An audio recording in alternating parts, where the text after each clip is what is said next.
नमस्कार, आप देख रहे हैं आपका अपना चैनल भिवानी हलचल और खबरों के साथ मैं हूं मौसम। आइए सबसे पहले डालते हैं नजर आज की हेडलाइंस पर। टीबी उन्मूलन दिवस पर सांसद किरण चौधरी ने ग्राम पंचायत व एनजीओ को किया पुरस्कृत। भगवान किसी जाति या धर्म के नहीं होते, कहा महंत अशोक गिरी महाराज ने। पंजाब के पानी पर हरियाणा का संवैधानिक अधिकार, कहा जितेंद्र नाथ ने। और अब खबरें विस्तार से। राज्यसभा सांसद किरण चौधरी ने पंजाब के मुख्यमंत्री भगवत मान के हरियाणा के पानी को रोके जाने को लेकर इसे राजनीति से प्रेरित कदम बताते हुए कहा कि इस मुद्दे को लेकर हरियाणा के मुख्यमंत्री नायब सिंह सैनी ने केंद्रीय जल संसाधन मंत्री तथा बीबीएमबी की मीटिंग में भी बात की। हरियाणा के हिस्से का 8,500 क्यूसिक पानी रोका जा रहा है, इसको लेकर हरियाणा राज्य सरकार गंभीर है। यह बात उन्होंने भिवानी में विश्व टीबी उन्मूलन दिवस पर आयोजित कार्यक्रम के बाद पत्रकारों से बातचीत करते हुए कही। इस मौके पर उन्होंने भिवानी जिले की 116 पंचायतों को टीबी मुक्त पाए जाने पर पुरस्कृत भी किया। राज्यसभा सांसद किरण चौधरी ने विश्व टीबी उन्मूलन दिवस के मौके पर कहा कि वर्ष 2047 तक भारत विकसित राष्ट्र बनेगा। इसी दिशा में देश के लोगों को स्वास्थ्य बेहतर होना जरूरी है। इसके तहत टीबी उन्मूलन के क्षेत्र में कार्य करने वाले 116 ग्राम पंचायतों तथा 23 एनजीओ को पुरस्कृत किया गया, जिन्होंने गांवों को टीबी मुक्त बनाने का कार्य किया। उन्होंने कहा कि इस अभियान की शुरुआत देश की राष्ट्रपति द्रौपदी मुर्मू ने वर्ष 2022 से की थी। 2025 तक भारत को टीबी मुक्त बनाने की दिशा में कदम बढ़ाया जा रहा है। किरण चौधरी ने पत्रकारों से बातचीत करते हुए कहा कि पंजाब सरकार हरियाणा के पानी को लेकर राजनीति कर रही है। इंटर स्टेट वाटर सेविंग के तहत इस पानी पर सबका हक है। हरियाणा के सिंचाई मंत्री व मुख्यमंत्री ने इस संबंध में अपनी आपत्ति भी पंजाब के सामने दर्ज करवाई। उन्होंने कहा कि पंजाब के मुख्यमंत्री पानी देने की हामी भर के अब पानी देने की बात नकार रहे हैं। वहीं पहलगाम हमले के मुद्दे पर किरण चौधरी ने कहा कि यह एक राष्ट्रीय मुद्दा है। इस जघन्य अपराध के खिलाफ भारत सरकार कड़ाई से कार्य कर रही है। विश्व टीबी उन्मूलन दिवस के मौके पर भिवानी में कार्य की प्रभारी डॉक्टर सुमन विश्वकर्मा ने बताया कि जिले के 315 पंचायतों में से 116 को टीबी मुक्त घोषित कर दिया गया है। इन गांवों में एक भी मरीज टीबी का नहीं है। इसके साथ ही नवंबर 2024 से टीबी पीड़ितों को कुपोषण से लड़ने के लिए डायरेक्ट बेनिफिट ट्रांसफर के माध्यम से 1,000 रुपए प्रति माह उपलब्ध करवाए जा रहे हैं। इसके साथ ही निक्षय अतिरिक्त पोषण किट इन मरीजों को उपलब्ध करवाते हैं। और हमारे माननीय प्रधानमंत्री जी मोदी जी का ये मानना है कि विकसित भारत अगर होना है तो हमारे लोगों को स्वास्थ्य जो है उसके प्रति बहुत ध्यान देना पड़ेगा और उनको आगे बढ़ना पड़ेगा। हमारी माननीय प्रेसिडेंट साहिबा ने मुर्मू जी ने ये अभियान जो है चालू करा था, टीबी मुक्त अभियान, और जिसके तहत 2022 में जिसके तहत आप देख रहे हैं कि ये जो सारी पंचायतें हैं जिन्होंने 2 साल से लगातार जिनके पंचायतों के अंदर टीबी का कोई भी मरीज़ नहीं है, उनको जो है सिल्वर की प्रतिमा गांधी जी की देकर उनको सम्मानित करा गया है।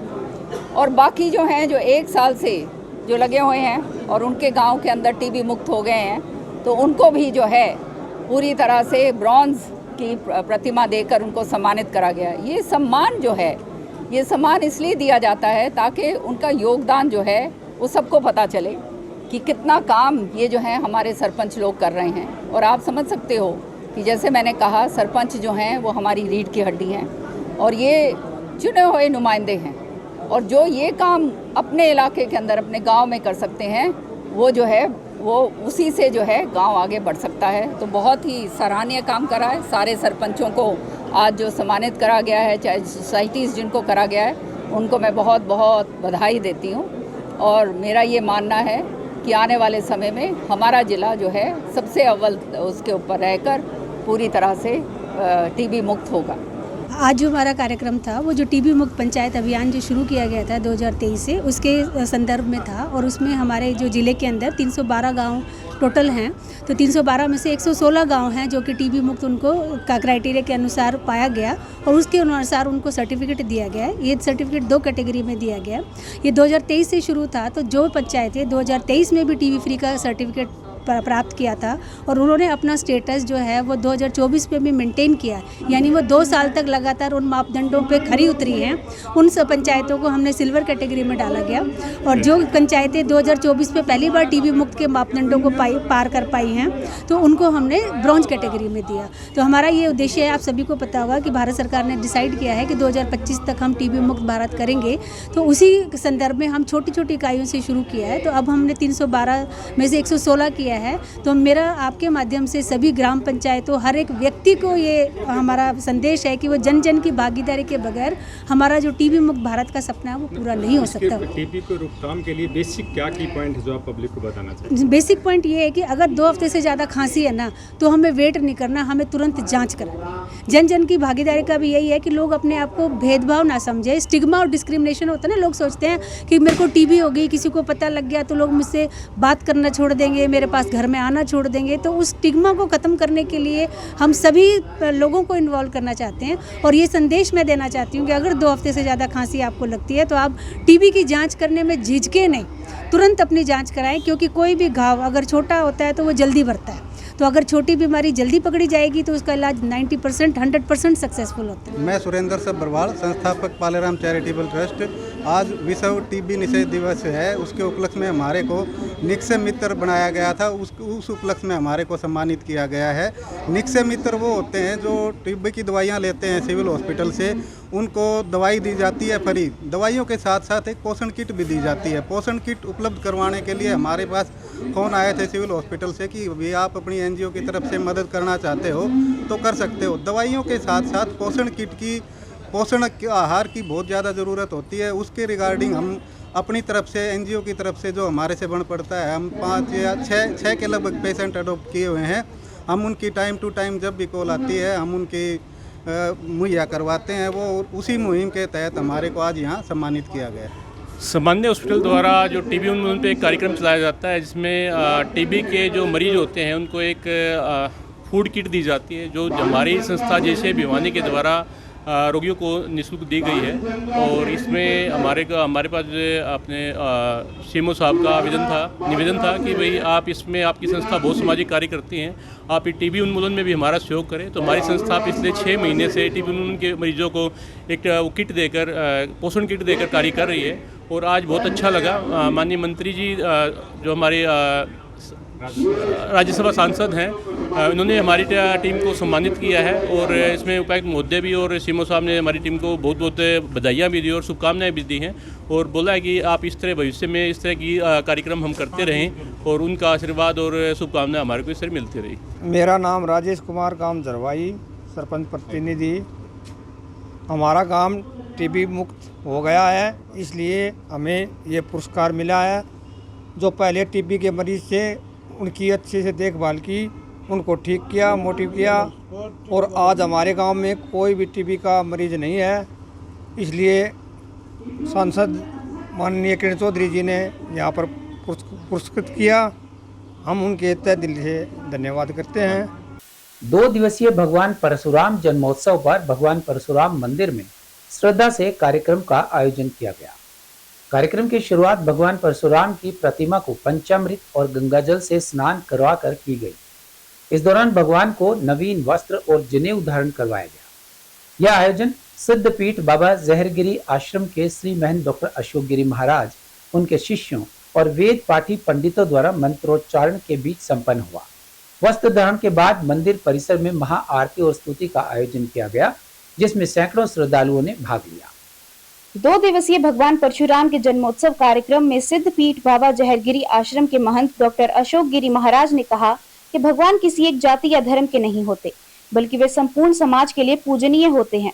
उन्होंने जोर देकर कहा कि हमें देवी देवताओं को जाति और धर्म की सीमाओं में नहीं बांधना चाहिए, बल्कि उनके जीवन से प्रेरणा लेनी चाहिए।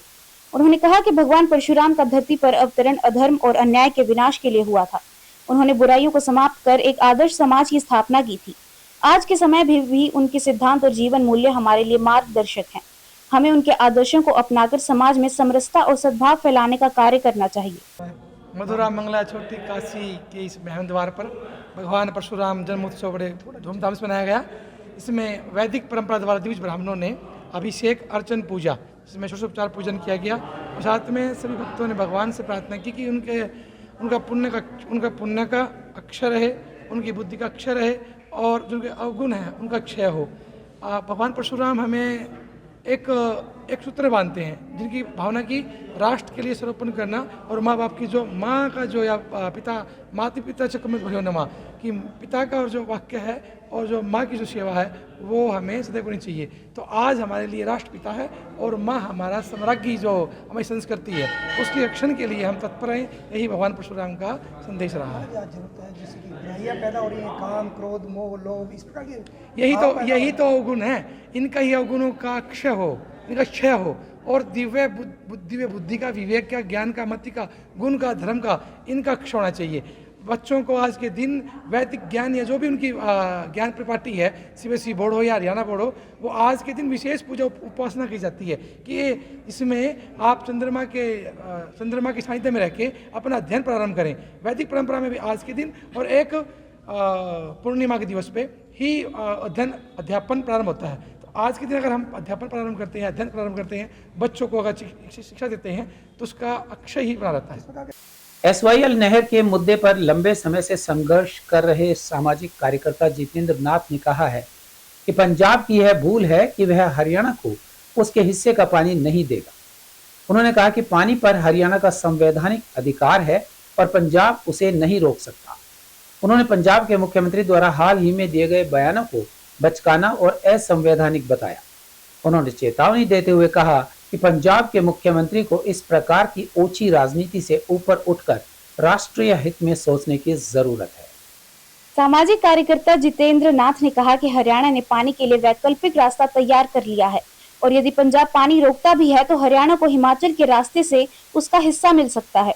इस योजना के तहत मात्र 65 किलोमीटर क्षेत्र में करोड़ों रुपए का निवेश कर हरियाणा को उसका जल मिल सकता है और इस संबंध में सरकार को प्रस्ताव भी सौंपा जा चुका है। उन्होंने कहा कि इस समय जब देश आतंकवाद जैसी गंभीर चुनौतियों का सामना कर रहा है, ऐसे वक्त में पंजाब द्वारा इस प्रकार की बयानबाजी करना दुर्भाग्यपूर्ण और गैर जिम्मेदाराना है। उन्होंने आरोप लगाया कि इससे पंजाब की मंशा पर सवाल खड़े होते हैं कि वह आखिर किस दिशा में जा रहा है।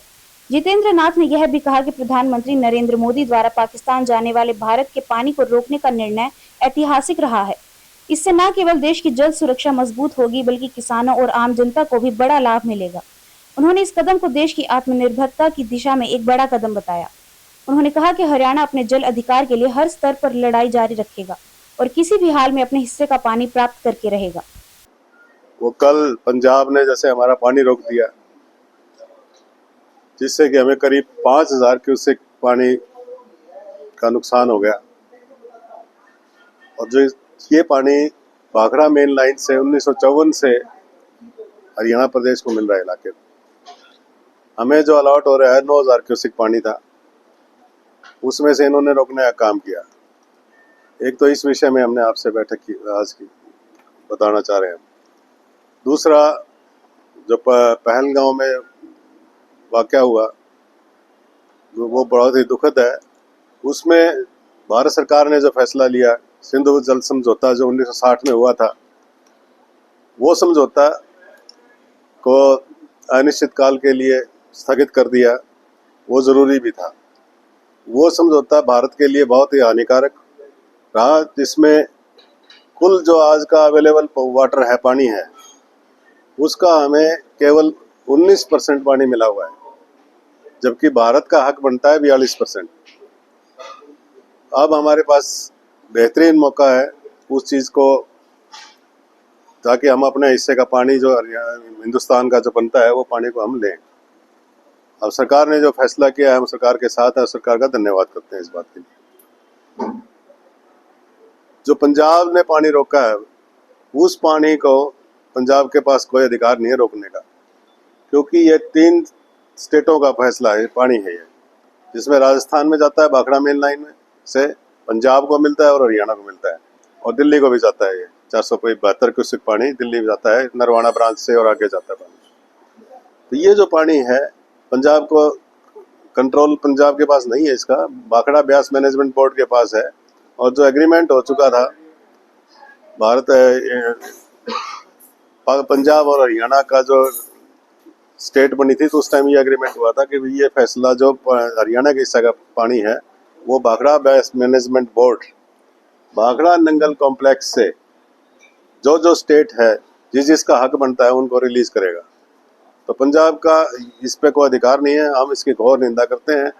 जो पानी हमारा 42% है प्लस, उसका स्थायी समाधान के लिए 10 साल से प्रयासरत है, और जिसके लिए हमने ताकि हमें पानी, हरियाणा को पानी निर्बाध रूप से, सुचारू रूप से हमेशा के लिए मिलता रहे, उसके लिए पंजाब का एक वैकल्पिक हमने व्यवस्था प्रपोजल बनाई, प्रोजेक्ट रिपोर्ट, जिस पे सरकार ने संज्ञान लिया। हिमाचल सरकार से बात करी, हिमाचल सरकार के सीएम से यस हुई कि भाई हम रास्ता देने के लिए तैयार हैं, और पंजाब बाईपास ये रास्ता होगा हिमाचल से। इस रास्ते से हमें 3 बात मिलेंगी कि नंबर 1,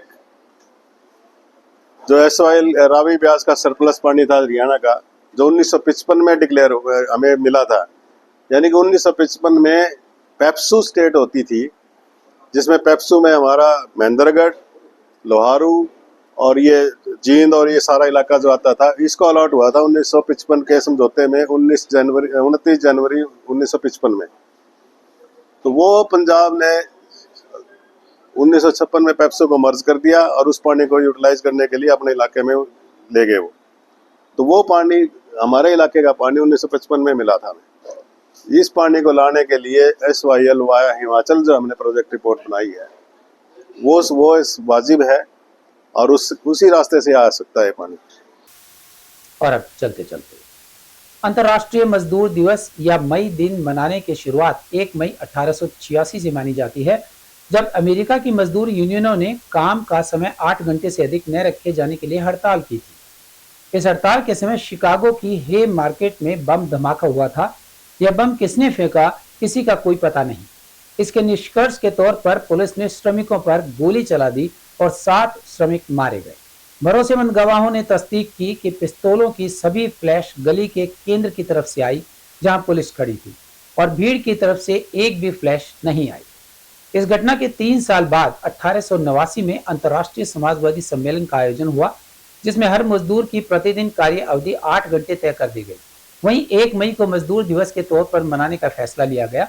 बाद में दूसरे देशों में भी श्रमिकों के लिए 8 घंटे काम करने का नियम लागू कर दिया गया। अंतर्राष्ट्रीय श्रमिक आंदोलन, अराजकतावादियों, समाजवादियों तथा साम्यवादियों द्वारा समर्थित यह दिवस ऐतिहासिक तौर पर बसंत महोत्सव से भी संबंधित है। भारत में 1 मई का दिवस सबसे पहले चेन्नई में 1923 को मनाना शुरू किया गया था। उस समय इसको मद्रास दिवस के रूप में प्रमाणित कर लिया गया था। इसकी शुरुआत भारतीय मजदूर किसान पार्टी के नेता कॉमरेड सिंगारवेलु चेट्टियार ने की थी। आज भारत समेत लगभग 80 मुल्कों में यह दिवस 1 मई को मनाया जाता है।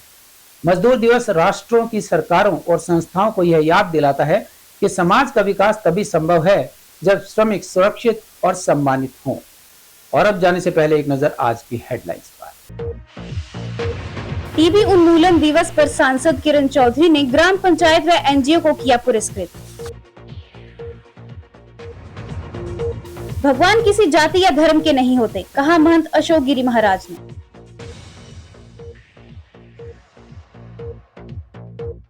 पंजाब के पानी पर हरियाणा का संवैधानिक अधिकार, कहा जितेंद्र नाथ ने। हमारे आज के अंक में बस इतना ही। अगले अंक के लिए देखते रहिएगा आपका अपना चैनल भिवानी।